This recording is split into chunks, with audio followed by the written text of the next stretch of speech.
Tonight's guest brings a rare authenticity to the world of crime fiction because he's lived it. With 18 years in law enforcement, Rodney Carpenter doesn't just create characters, he channels real people he's encountered, both heroes and villains. His stories unfold in the rugged beauty of the Catskill Mountains, a place he knows intimately, having completed the grueling Catskill 3500 and the 24-mile escarpment trail in a single day. His debut novel, Our Lady of the Overlook, is the first in a gripping trilogy of small-town mysteries that blend real-life insight with atmospheric storytelling. From the backroads of New York to the minds of those who walk a thin line between justice and chaos, his fiction is grounded, gritty, and deeply human. Please welcome author and former lawman Rodney Carpenter.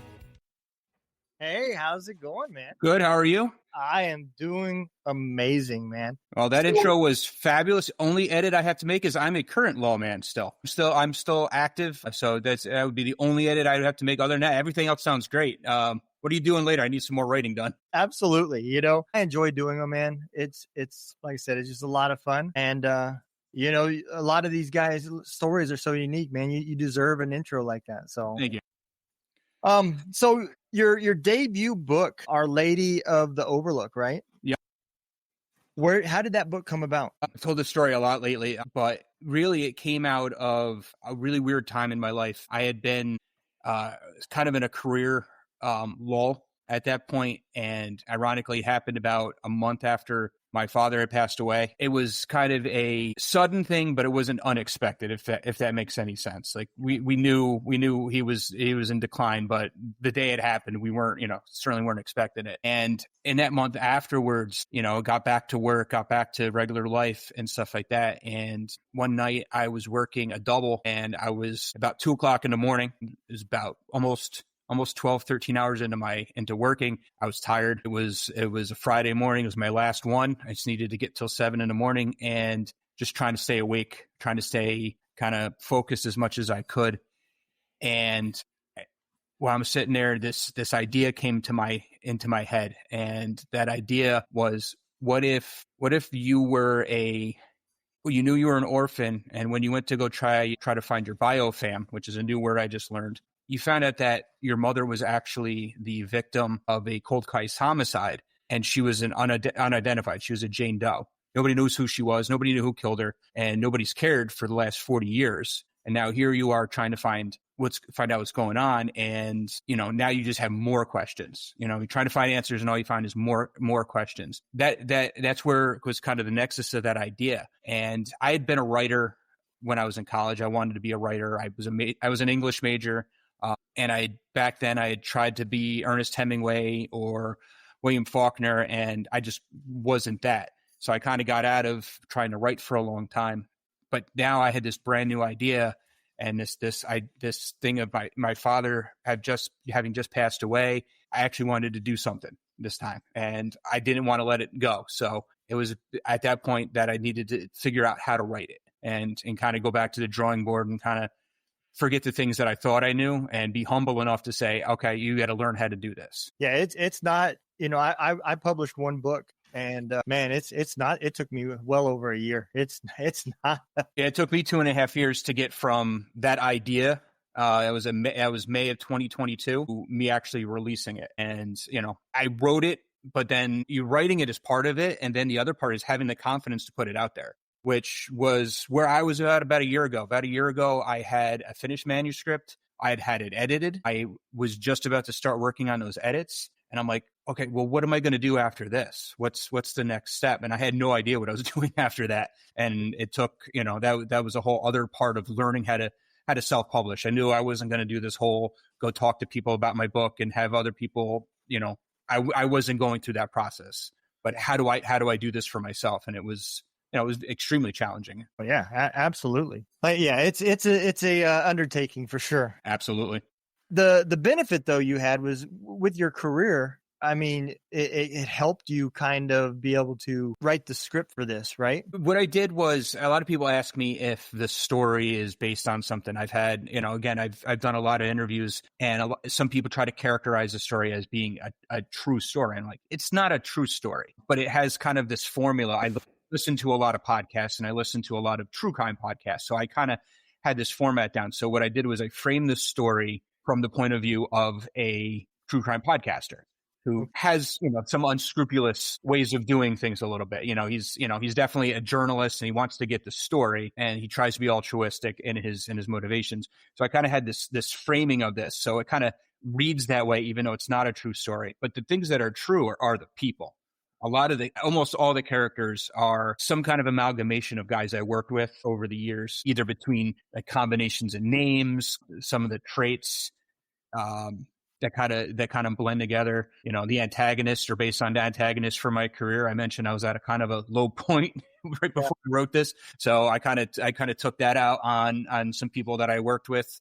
When I needed an antagonist, I'm like, who really upsets me enough that, and some of those people are actually friends now and things have changed, as they do.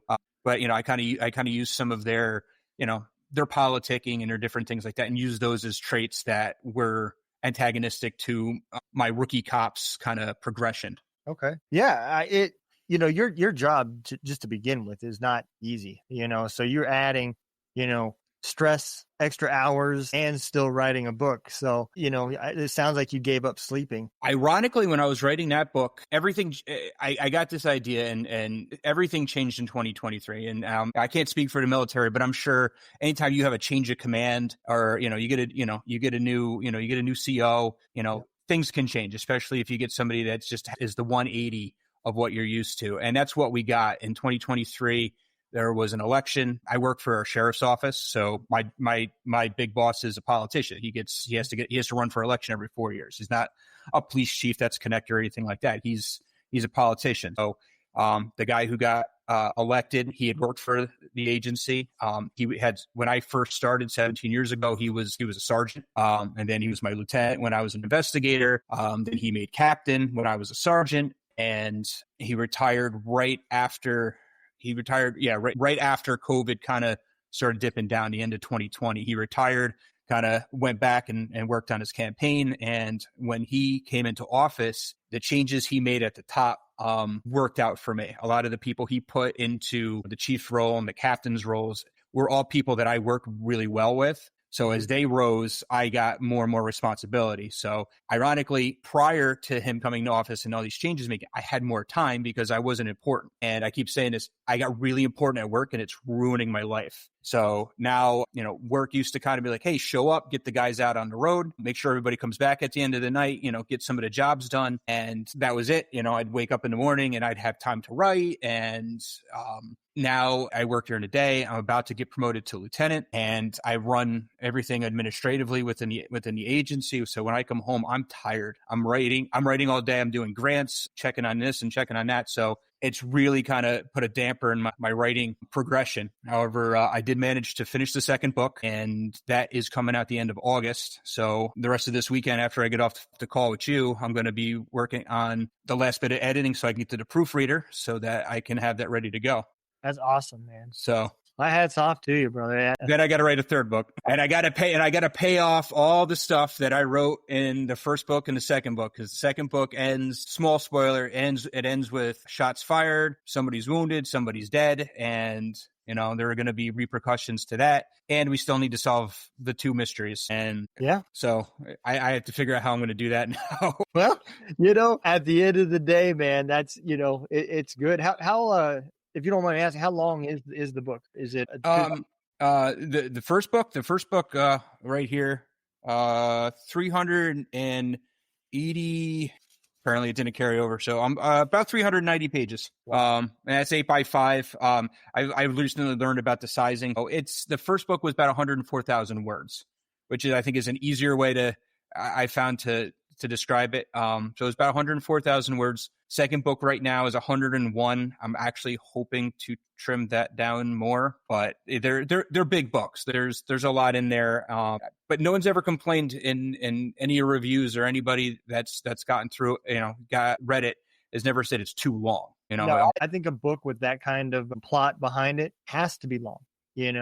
There's a lot of ways to keep the reader interested and bringing them in. And just when they think they're figuring it out, it gets twisted again. I mean, that's one of the reasons why people love true crime podcasts, is to hear those kind of catchers of what's going to happen, and then to prove me wrong when I think I know what's going to happen. Yep.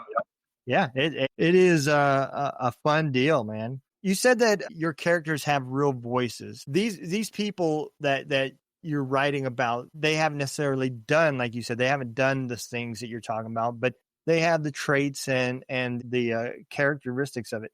At any time, did that bring back memories of maybe of times or events that happened? Maybe a guy you were on call with or something? I'll tell you the story, and I'll try to get him to listen to this. When I was on field training back in the winter of 2009, I was working the afternoon shift, and I was working with a guy, and we did a vehicle stop, and he was driving. So I got out of the passenger side of the car and I closed the door, and it was loud, and he jumped in my ass as soon. I mean, I didn't get to the front of the car. He was already looking at me, and I'm like, oh man, what did I do? So, we interviewed the driver and we came back. He goes, you ever slam the door like that again, Rook? And to this day, he busts my chops. And so if you read the book, the very first chapter, my protagonist, Mike, is a rookie police officer, and he's doing a vehicle stop. And the first thing he does is close the door, so you can't even hear it. Like he holds it and he just kind of clicks it in there. I put that in there specifically for this guy, and he read it. He got the ebook last Christmas. So between Christmas and New Year's, I had a vacation. I came back, and that was like the first thing he said to me. So so it's little things like that. It's not necessarily the stressful stuff. It's more of the little nuance stuff.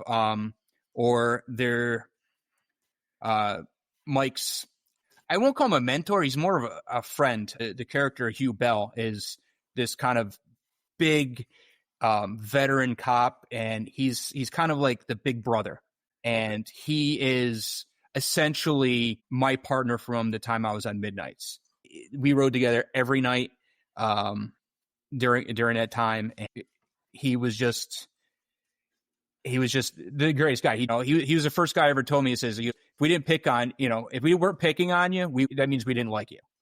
Yeah. And that's when you should be worried. And this that kind of ball busting that goes along with that. And so I really based Hugh Bell on this guy. And unfortunately, he passed away on me last year. That was a complete surprise. So that was painful. But that character's also, there's a lot of older guys that, when I started, they were that big brother type character. He looked out for you, and, you might have busted your chops and gave you a hard time, but they meant well. And then one of the other characters, basically Mike has two good friends at work. There's Hugh, and then there's Paul. And Paul is based on all of the special operators that work for my job. They're all in super shape, and they're, the star athletes, and they're not all of them, but a lot of them are current or former military. They're just squared away guys. They're sharp they're sharp as a tack. Yeah. And, and just so smart and can use all those skills. So I kind of built that character around these guys too. So he seems a little bit more cliched, but he's also but he actually is, again, so really based on these guys that I know. When you were planning this book out, did you have a method that you were going to say, okay, I'm going to add this much truth and this much fiction, The plot was the part that was kind of made up, although, and I don't want to get into the bigger arc of the story until I finish the third book, because there's a lot of stuff into that. But as I needed a character, I needed to pull stuff from, I needed to kind of go to the well and say, okay, who is this guy going to be? And I knew, obviously the good guys are easy to find, especially the job I work with. I work with a ton of great people. Finding the more antagonistic people was harder. One of the antagonists is the police chief, the current police chief, and he's not evil. He's just the type of guy that has a grudge against you for whatever reason, and he just treats you like crap. And there's no rhyme or reason to it. And unfortunately, that's a relationship I've had with a couple of people from previous administration. They're all retired now. They've all moved on in life, and hopefully I don't ever have to cross paths with them again. But so it's like that. And then not so much attitude, but there was the character of Felix Acosta. He's kind of he's the grizzled veteran investigator. He kind of knows what he wants to do. He doesn't work for the same agency. He works for the state police. And he was a combination of two guys I work with. He's a sharp dresser. Everything he wears is immaculate and perfect, but he's also a small guy. So he kind of has that small guy complex. Yep. And he needs to be smarter than everybody, and he needs to throw people off. Like he constantly makes uncomfortable observations about, what people's relationships. Like, hey, are you with her? A little bit more graphic than that, but just to make people uncomfortable. And I've known a lot of people like that, but the people, the guys that, he's based on weren't necessarily bad guys. They're just who they were. Right. And then you kind of have the two comic relief characters. They're kind of the extra cops. They're just, they're the cops that just kind of exist. And they kind of, again, the ball busting, they're kind of the gatekeepers to getting past. You have to endure them and eventually earn their respect. And Mike starts to do that before things get more complicated. Yeah. I know earlier you said that you were doing a English major because you wanted to be a writer. And when you determined that you're going to try to go a different direction, what brought you to the law enforcement? Was there something about it that just attracted you? So it wasn't necessarily I want to be a writer. I actually wanted to be a lawyer. So that much, much worse. So unfortunately, at the time, I'd been with my wife. We had been dating since I was 16. Mm-hmm. And I really wanted to get married. And I really wanted to kind of start life. And we had a lot of big plans and we were going to do a lot of big things. Going to law school just didn't fit into that, financially, time-wise, the investment and all that. So I kind of gave up on that. And at the same time, while I was in undergrad, I was taking some law-related classes kind of adjacent. And I realized more and more I wasn't interested in that aspect of the law. I didn't want to be making deals and looking into paperwork and things like that. I wanted something else. So we got married when I was 22 and we actually moved across country. I lived in LA for a year. And when we were in LA, the money issue became more and more important. So I started looking for a job that paid. I kind of bounced around a couple of different things, but the LAPD was hiring. So I said, well, let's see. So I kind of started going through the process with that. And fortunately, California didn't work out. We moved back to New York, but I kind of got bit by that bug and I was interested in it. And again, I was a reader back then, this was before podcasts really. And I started reading some books about, kind of memoirs from actual police officers and their experiences and just kind of, yes, you get that romantic feeling. Oh, I'm going to do this and I'm going to do that. But I also kind of had some practicality to it. Like, okay, yeah, this is one man's story or one person's story. Mine's going to be very different than that. But I got more and more interested in it. And so I started as a correction officer, worked in state prisons for about 2 years before I got hired by the sheriff's office. And the sheriff's office has been great. I've gotten into things I never even thought I would. I worked patrol. I was an investigator for a couple of years. I got into computer crimes and frauds and doing all sorts of interesting things there. Then I became a boss, which I've been a sergeant it'll be just shy of 10 years when I get promoted next week. And that was honestly the most rewarding experience of my life because I was a good individual contributor. I could make things happen. They could give me a difficult thing and I could get it done. Getting other people to do the hard things is a completely different set of skills and building that rapport and getting people to trust you. I mean, you could tell people to do something all day long and they may go do the job. Getting them invested and, into at least what you're trying to sell and being out there. And as difficult as it was, I spent 3.5 years as the midnight supervisor and I had a great team of very different people that I worked with. I had guys that were super proactive and wanted to go out. And, I think in the 3.5 years I was there, I reviewed the most DWIs in probably the entire county. That's not a bad thing. Well, yeah, because I had two guys that were basically 1 and 2 in our agency for that entire 3.5 years. They were almost competing with each other. Wow. So I had to go through all their stuff, but then I had a couple other guys that were just, hey, we'll go make sure the parks are okay. Or, we'll try, and it's like, how do you get those people motivated? And also keep an eye on the guys that, and I was the only supervisor. When I wasn't there, nobody was there. Wow. So, we were kind of out on a lonely island. We always called ourselves the island of misfit toys, And I said, yeah, I'm the train, I'm King Moonracer, I think it was. I'm like, and you're the train with square wheels, So, and we kind of embraced that. We were kind of the, we were kind of the misfits, but those guys did a lot of great work. And again, unfortunately, the administration did not support us. I actually was told at one point it wasn't from the lieutenant, but my lieutenant told me basically, stop writing commendations for these guys, which was probably the worst thing, and I didn't tell those guys then. I told them now that administration is gone, but they wanted to stop hearing about the things that they were doing. And again, those guys, a lot of, they were very frustrating at times, but they did such a great job. And then from there, I moved to the afternoon shift where I had a bunch of young guys, which was completely different.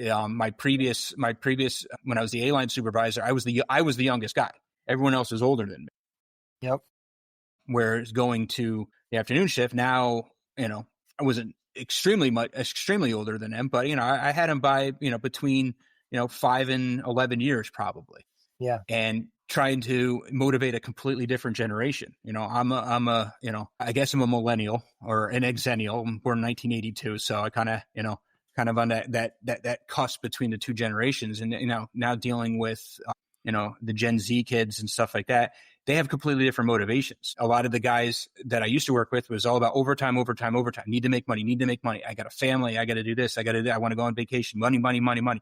These kids, for the most part, were single, or if they were in relationships, it was a girlfriend or something like that. And their thing was, sometimes we can take money, or we can take it in time, take it in comp. And these guys would load up on the comp because not being at work was more valuable than the money.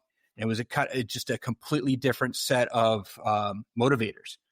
So I did, and they were their own challenge. And then from there, when I finally got moved back to days with the new administration. And then I started getting all these administrative tasks. And now I was more of an individual contributor again, because I had to accomplish these things, but I didn't necessarily have my own staff. I had to borrow from other people and say, hey, I need this guy for today because I need to get this stuff done.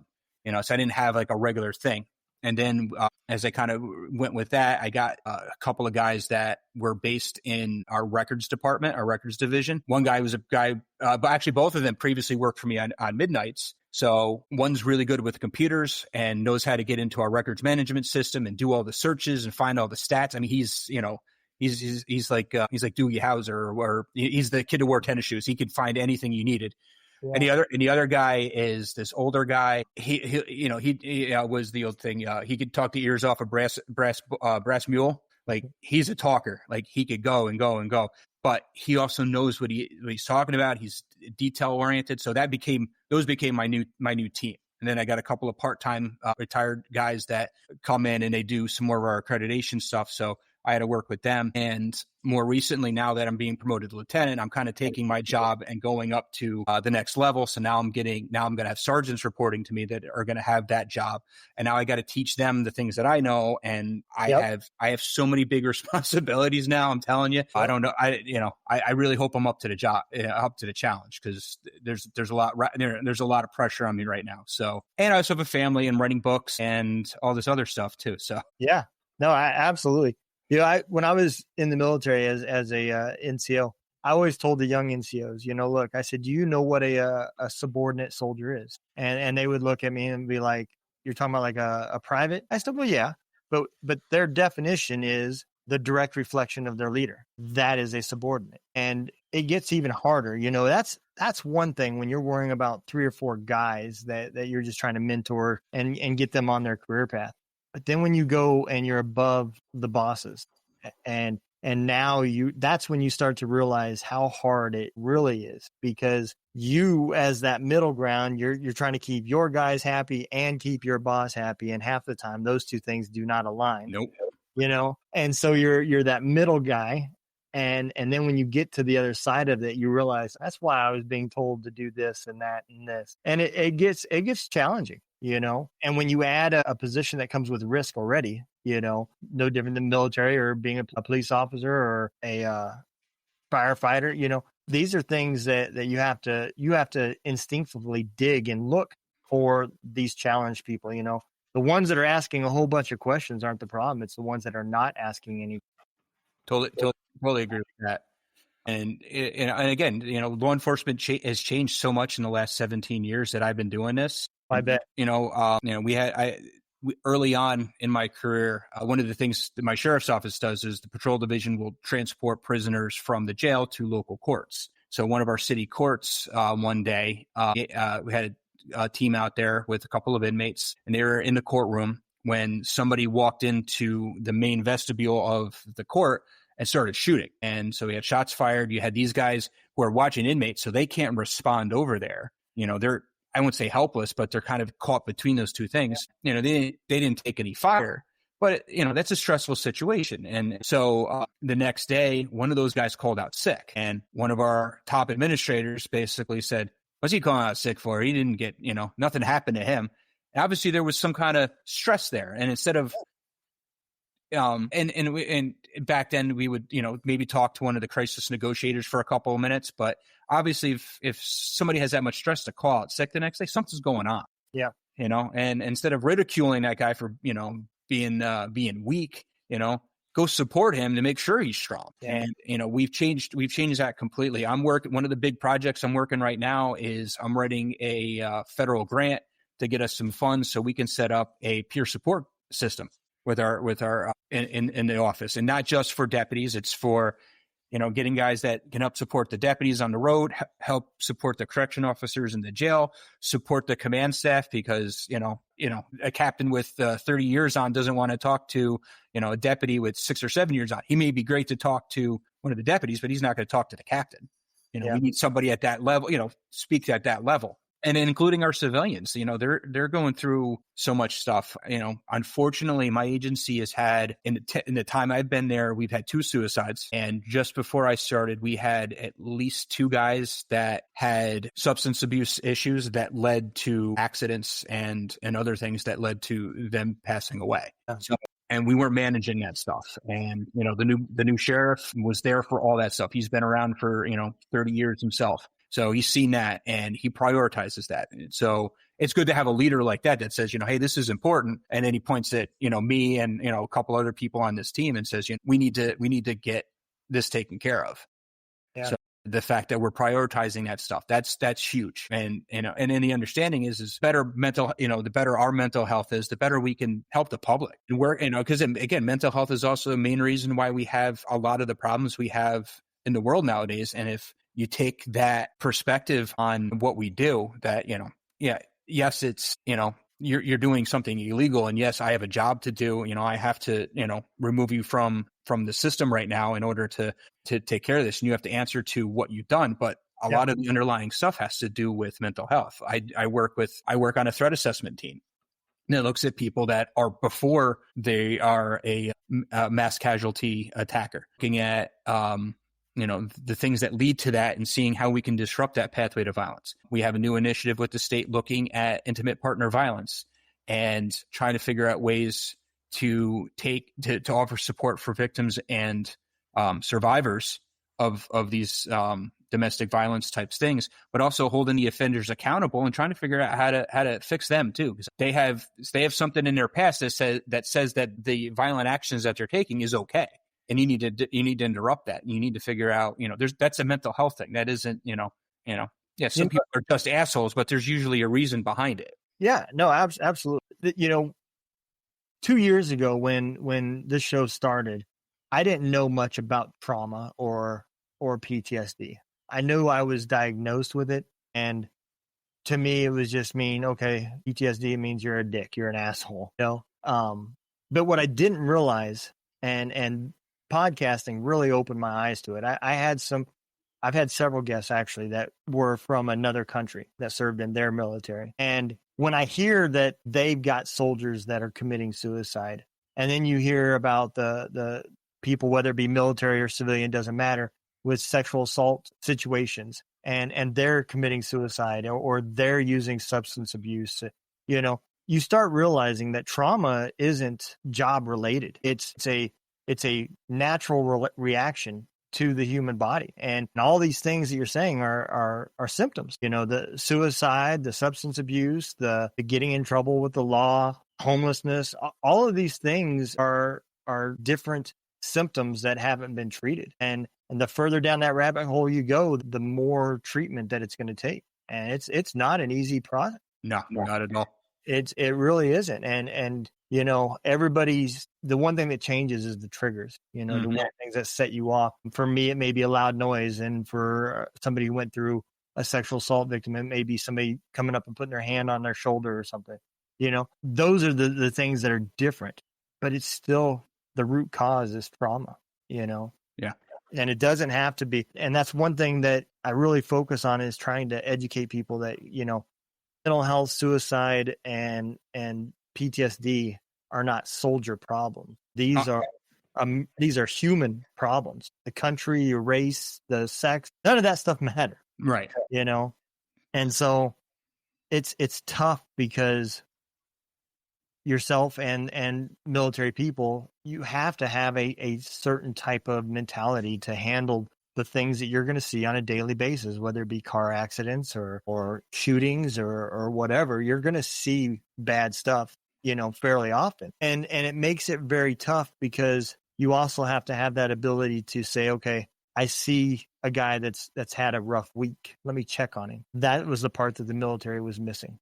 I think in general, all this military, police, public safety, I think they're all missing that for the longest time. But it's getting better. I think it's more and more recognized. I've seen enough. Now I'm obviously big history buff also, and you look at the end of World War I or the end of World War II, and how people returning from those theaters, what they were coming back to, and the trauma and the stuff that they had to deal with, and how it was treated back then. They have classic movies that are based on these things. And then obviously, the Korean and Vietnam War era, where something that was completely different, because the entire world was just a different place. And I think my best friend joined the military when we graduated from high school in 2000.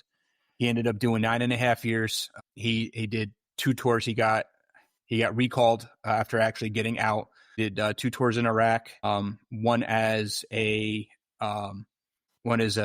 specialist, and the second time he went back, he was an E4. So, he had supervisory responsibilities, and he doesn't talk a lot about it. I haven't seen him in a couple years. We live in different areas of the Northeast. So I'm kind of down close to New York City. He's actually up in Vermont, and we just haven't seen each other lately. But he came back with a lot of mental health things, and it was difficult to talk about when we were in our 20s, and difficult to talk about when we were in our early 30s. And I would, but one of the things he did, and I'm hoping it's helped him, I've never really talked to him about it, was he took his GI Bill. He went to a college up in Vermont, and he was able to actually get a job working for the college. So not only does GI Bill pay for stuff, he also had no other costs, because he was also a college employee. So during the day he'd go to classes, and then at night he'd be sweeping the floors and stuff. And he had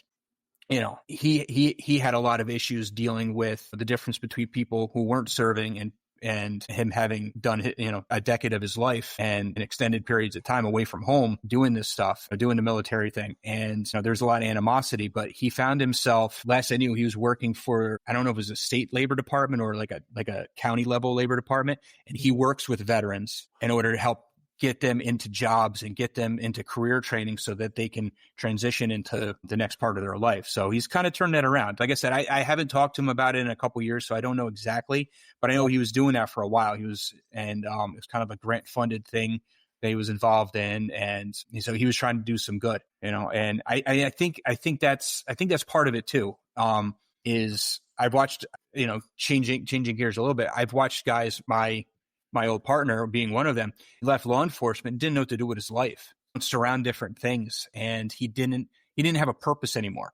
He had always been, a deputy sheriff. He had always been assigned to midnight, and that was who he was. He was a family man, loved the hell out of his kids, loved the hell out of his wife, loved the hell out of the New York Yankees and the Pittsburgh Steelers, and that's who he was. And once he kind of lost that identity as a deputy sheriff, I don't think he knew really what to do with himself. He kind of lost that. And, after he retired, he was still working midnights, and he was doing odd jobs, and we would still see him around the county. Like, he was cleaning floors. His buddy owned restaurants. So at night he'd go and he'd be the guy that kind of, did the professional cleaning of the floor. So, we would go hang out with him a little bit, on his breaks and stuff, and he never really found his way until eventually, he needed to completely, complete change in scenery. He moved to Florida, and that's where he was when he passed away. But that identity and that feeling of service, people who join the military, people who join public safety positions, it's about serving, and it's about having a purpose in life. And once that goes away, it's what are you going to do with it? And that's one of the cool things my wife actually does. She's been in the corporate world for a long time, and she has been mentoring people coming out of. She worked with one guy who was a lieutenant colonel or a colonel, did 20 plus years in the Army and was getting out and didn't know how to transition, what he did in the military to what he could do afterwards. So she worked with him and helped, put his resume together and show him how to do that, because that's what she does for me too. So, I'll give her all the credit in the world. Hey, I'm applying for this job. She's like, what's your resume look like? I'm like, what's a resume? So, or, hey, I need to interview for lieutenant. What should I do? And she's, and now she's working with another guy who I believe is retired from a police department in the Midwest. So she works as kind of like this, personal coach, and all volunteer, and something, she gets matched with these people. So it's really important to have another mission or another thing to do or a plan. And, I've seen a lot of guys get out, and a lot of them end up right back in law enforcement. Yep. There's guys I've worked with at the sheriff's office. They retired from the NYPD, and they've worked at the sheriff's office almost as long as I have.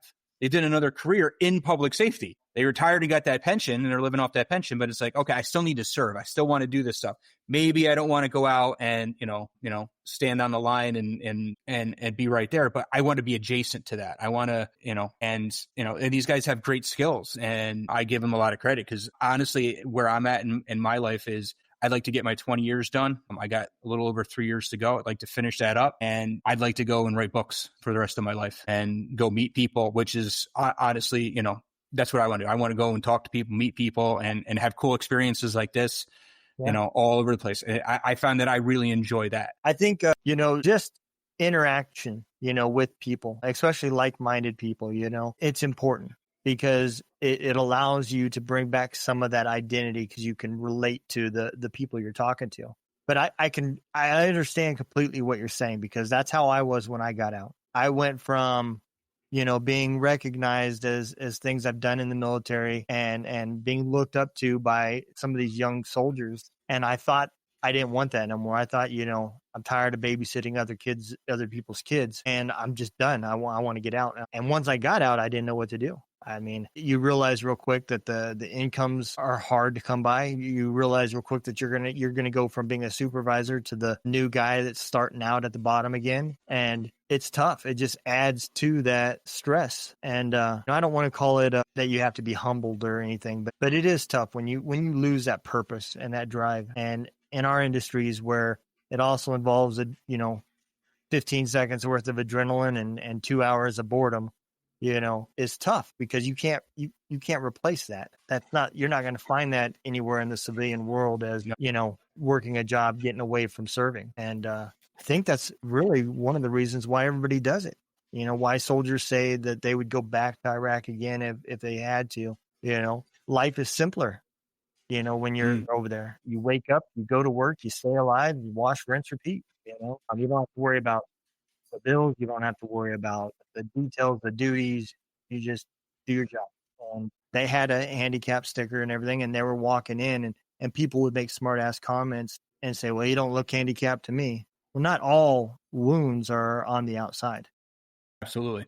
And it's just tough. It's tough when you're trying to figure out yourself, but then you got to figure out everybody else's baggage that comes along with it. Yeah, I mean, I think one of the things you see a lot is nowadays, and I'm hoping it's becoming more normalized with people who are outside of public service and military, is, everybody you see is fighting a battle you know nothing about.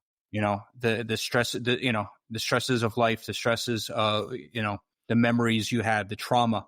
Everybody's got a little bit of trauma. Certain people have more. Certain people cope with it a lot better, and that's the goal of our support team and everything that we're working on now, is teaching folks how to deal with the stress in a healthy way. as opposed to, hey, we're going to the bar, because that's what we used to do. Yep. We used to go to the bar, and we had so many guys with drinking problems. And Yep. drinking problems lead to bad things. More and more and more. Our chief, she was a military brat. She didn't serve, but both of her parents served. Her brother's got some kind of government job where he's overseas, but she is a workout junkie. Like, she does hot yoga for fun every morning. And, so she wants to bring a lot of this, the healthy stuff and the healthy ways of coping with things to our agency. And, and again, she's very non-judgmental. I'm a big guy. She doesn't judge me for what I look like or how, she'll talk. Actually, she talks because she's similar age to my wife. So she'll talk to me about supplements and hormones and all sorts of things that, hey, you should tell your wife about this. I'm like, okay, boss, cool. But she'll talk about it. She'll be like, cardio's not the way you want to power lift. I was like, okay, you're 5'2". Yeah. But she does. I mean, she's ripped. She scares me, but she's an extremely positive person, and she wants to see, she has the best, she's the kind of leader that, the modern leader that we need in these kind of places. That is just, you got to get the job done, but you also got to, I wouldn't say have a good time doing it. Appreciate what you got out of it. Yeah. Yeah, that was, as I was retiring, that was one thing that I told all my young NCOs, you've got to know, there's reasons why you need to know about your subordinates, not just their work, but know their roots, where they came from, their life stories. You can see changes in people, and if Bob's got a wife at home and all of a sudden his work's changed, he's late now, well, you can assume that there's things going on with trauma as well. You got to understand those things right there. Your roots, your life experiences is going to affect on how much trauma your body is going to deal with. Somebody that grew up, say in the Compton or whatever, and is used to hearing gunshots all day long, may not be affected from hearing gunshots overseas. Maybe bombs or something like that is what it takes to affect them. Somebody that their worst day was they got a B- in school. Well, it may just be the sirens going off, maybe enough to traumatize them. So you've got to know those things about your subordinates in order to be able to kind of actively evaluate where they're at in their head. It's one of the things I tried to do with, and I try not to make it like, I'm trying to learn about you. Tell me about your life. I tried to pick up on things and to try to make a conversation. I'm like, I know certain guys have, so many kids, and they're, again, it's the nature of knowing how to pick on people, but also, how are you doing? There's a guy I work with. I actually trained him when he was brand new, and now he's about to make sergeant, and he's got the biggest heart I've ever seen in my entire life. And we have a lot of guys named Brian at my job, and they've all worked for me in one way or another, and I know them all pretty well. And I always pick on this guy. I'm like, you're like the number 6 Brian. Like, you're not that important to me. And he takes it so well. Like, and he'll bust chops right back with me, but it's knowing what you can get away with, knowing people. They're not, I don't, and again, this is another thing I got from the guy who's our new sheriff, or the current sheriff. When he made lieutenant, and when I was on midnights, a lot of the guys that worked for me, like I said, weren't the best thought of people in the agency. And some of them had, they had issues with their work ethic or their work productivity. So a lot of them had to do special memos and stuff that were addressed every week about what they did. On Monday I did this, and on Tuesday I did this, and for this little bit of time, so they had to do these silly little chicken shit things. Yeah. That was, and of course it fell on me to make sure that they got those things done. And I was on me to try to get them more activity and all these things. So at one point, our current sheriff, when he was my lieutenant, took over patrol. And so the first week he's working for, I'm working for him. I turn in all the memos like I've been doing for a long time. And he wrote back on a sticky and said, I don't think we need to do these anymore. Paul. He just wrote his first name. It wasn't lieutenant or, it was person to person. It was man to man, Hey, there's, literally a new sheriff in town. You don't need to worry about doing this crap anymore. And, I've really taken that on. I don't only time I use my title or is when it's an official capacity, or I'm one of those guys that believes in if you call somebody by their first name, you're signing it with your first name. Yep. And so when I ask people to do things, it's from Rodney. It's not from, I'm asking you to do it because I need you to get it done, and I appreciate what you're doing. Yep. And it serves some other purpose. It serves some other purpose, but this is from Rodney. This isn't from Sergeant Carpenter, or, next week, Lieutenant Carpenter. It's, this is from me. And, that's the attitude. I watched that with my guys who were my leaders growing through the job. It was kind of a change, and I guess you happen to be right on that cusp. Yeah. And that's always been really important to me. I don't know if I'm a great leader or not. I know I enjoy trying to be a leader, but I enjoy working with people. And that's all I can ask for. It's the, there's one trait. If you have that one trait, everything else can be learned. And that's if you have the give a shit, as long as you care, you'll learn everything else. If you don't have that, then you're going to have a hard time as a leader.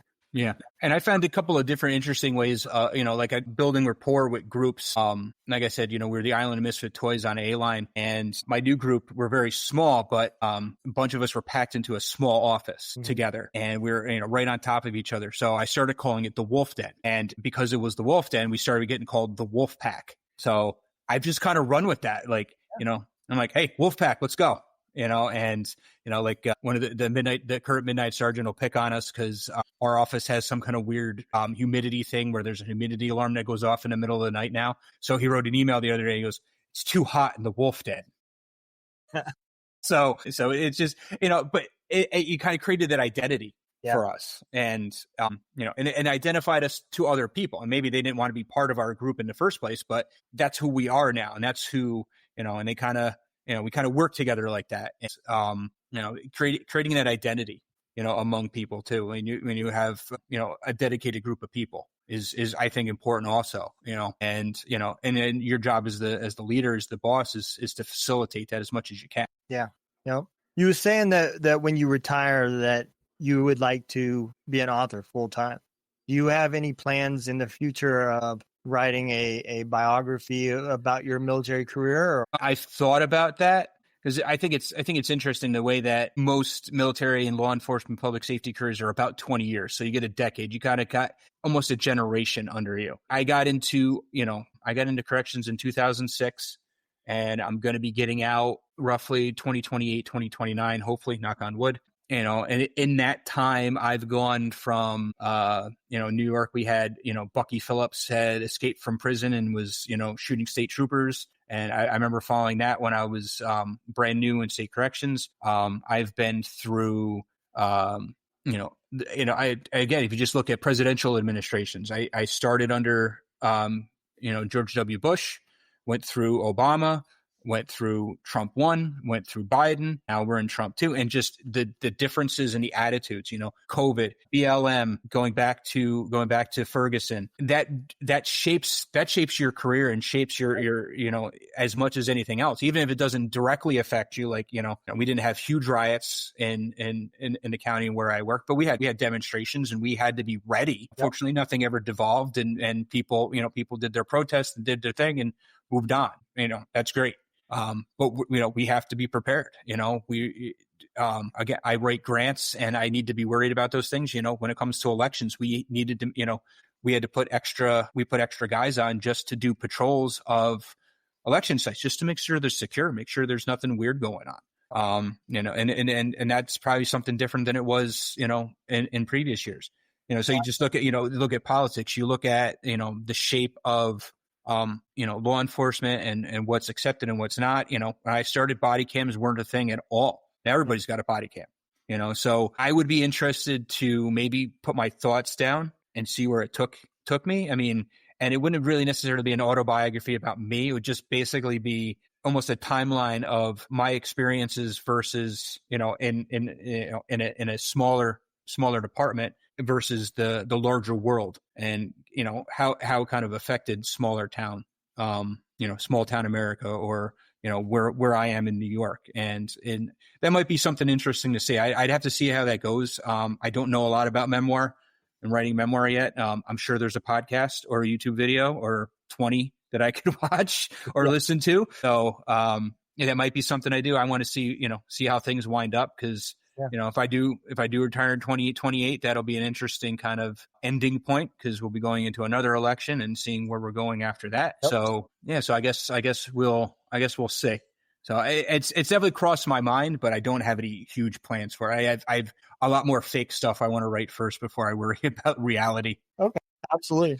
Well, Rodney, we're getting here to the top of the hour. I'm going to give you that opportunity to tell everybody where they can find your books and release dates and all that stuff. All right. So my website is the best way to go. RL Carpentier. That's TIER at the end. rlcarpentierwriter.com. I have my store there. You can order my first book, Our Lady of the Overlook. That is out. You can also at this time pre-order the second book if you're so inclined.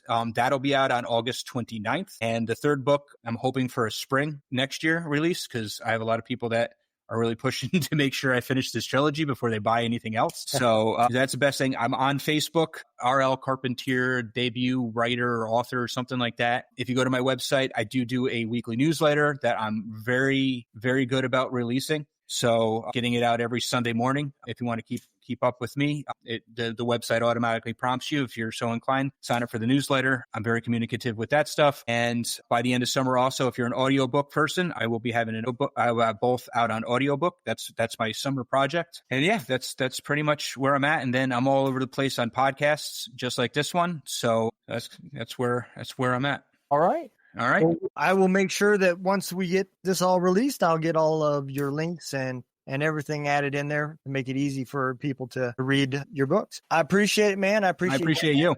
I had a great time and I enjoyed it. All right. Well, stay safe. And I've been listening to your back catalog. So I'm gonna keep up on that now. Okay. Absolutely. I appreciate it, man. I appreciate it. We'll go and throw the exit video out, and if you want to hang on, I'll be right with you. All right.